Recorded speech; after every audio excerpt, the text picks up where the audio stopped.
Hi everybody. Today we will continue our subject English grammar and academic writing too. This is week 2 and today's lesson is so or such and adjectives plus prepositions. You can read your book from page 80 to page 82 for these two grammatical points. We will begin our lesson with so or such, and the second grammar is adjectives plus prepositions. And at the end of the class, you will have a practice on these two grammatical points. Now let's begin with so or such. Look at my example here.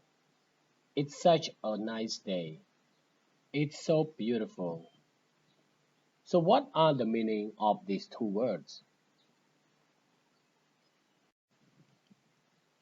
The word so or such has similar meaning to the words very or really.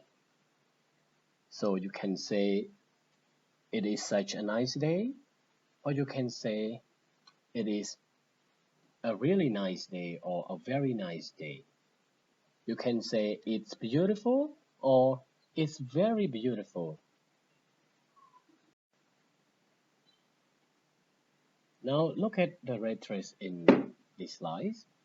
I can say that dress is so pretty, or I can say that dress is very pretty, because the word so has similar meaning to the word very or the same meaning. We use the word so or very to make the adjective stronger, to make the adjective pretty stronger, or we can say to intensify that adjective. Now I want you to go to the book on page 80 and you will see this explanation in your book. We use so and such to intensify adjectives. It means to make adjectives stronger. But so and such are used differently. Now look at so first. Helen got all the answers right.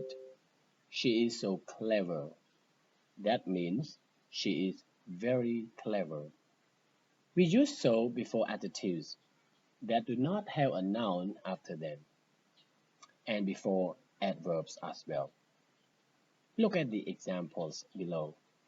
This tea is so sweet.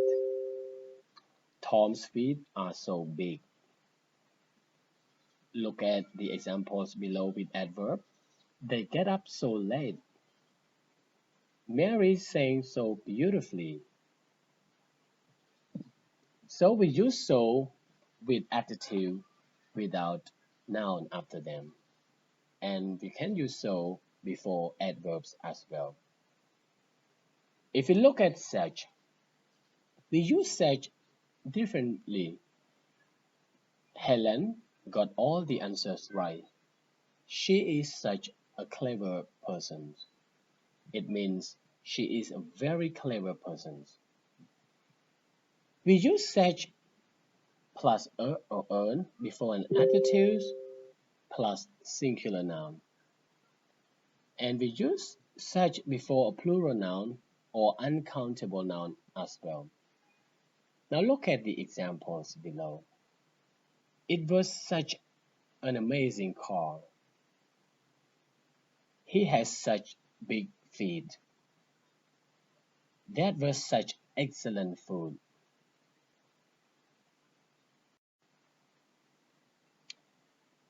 We can use so with many and much. So many is used with plural noun and so much is used with uncountable noun. For example, there were so many people in the shop. People is plural noun, so we use it with so many. We had so much work to do. Work here is uncountable noun, so we use it with so much. Another example is like so much water, so much money, because they are uncountable noun.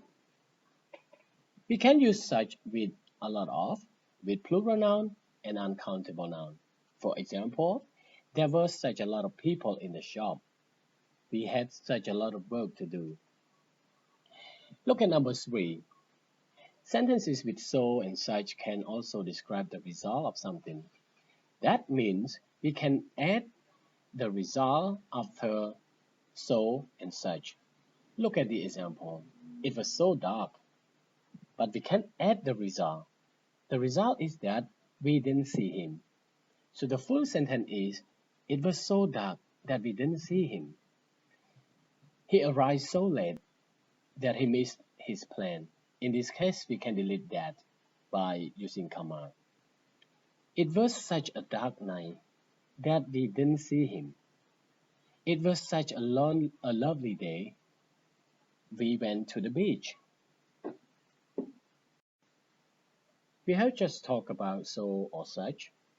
Now let's go to adjective plus prepositions. Before we go to adjective plus prepositions, I want to review the 8 parts of speech or 9 parts of speech. So in English, we have part of speech, the same as in Khmer that we have part of speech. And part of speech in Khmer are the words such as niam, kunaniam, keriyasap. The same in English, every word has a part of speech. For example, the word students is a noun. The word study is a verb. The word pretty is an adjective. The word quickly is an adverb. And today we will discuss adjective, but actually we have 9 parts of speech or 8 parts of speech, depend on the book that you read. We have noun, verb, adjective, adverb, pronoun, preposition, conjunction, and interjections, and another one is article. Now let's talk about adjective plus prepositions.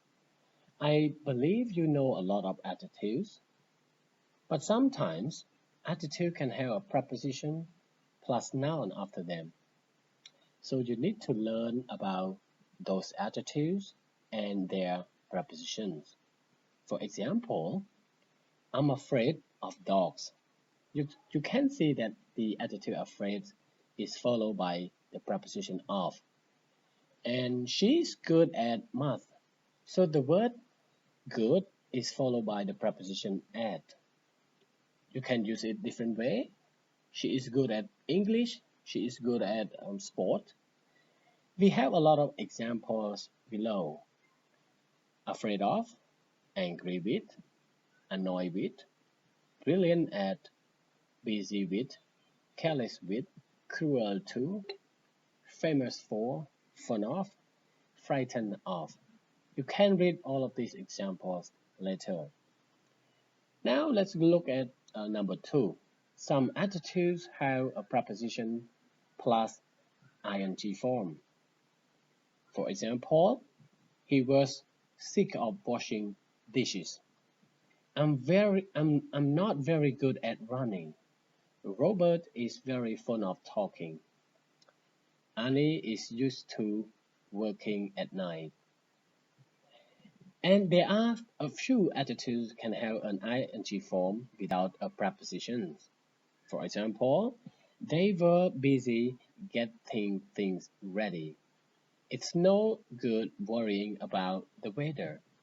It's not worth taking the car. We can walk.